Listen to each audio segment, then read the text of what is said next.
మీరు ఇప్పటివరకు చాలా దేవాలయాన్ని చూసి ఉంటారు, కానీ ఇప్పుడు నేను మీకు ఒక శివాలయాన్ని చూపించబోతున్నాను. శివాలయాన్ని చూసే ముందు మనకి గుట్ట కింద శనేశ్వర ఆలయం ఉంటుంది.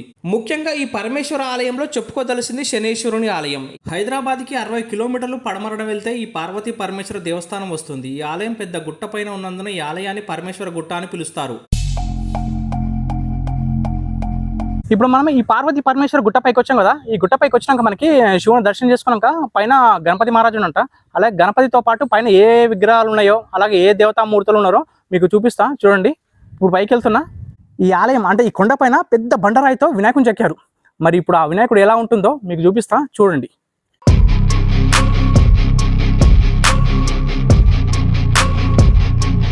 ఇప్పుడు మీరు చూస్తుందే ఈ ఆలయం యొక్క గణపతి పెద్ద స్టోన్. ఇంత పెద్ద స్టోన్ని చెక్కి గణపతిని తయారు చేశారు ఈ ఆలయంలో. చాలా చాలా బాగుంది కదా, చూడండి ఎంత పెద్దగా ఉందో. ఇదంతా పెద్ద బండరాయిని చెక్కి వినాయకుని తయారు చేశారు. చాలా చాలా బాగుంది నిజంగా. ఒకవేళ మీకు నచ్చితే please like, share, subscribe my YouTube channel. Thank you so much.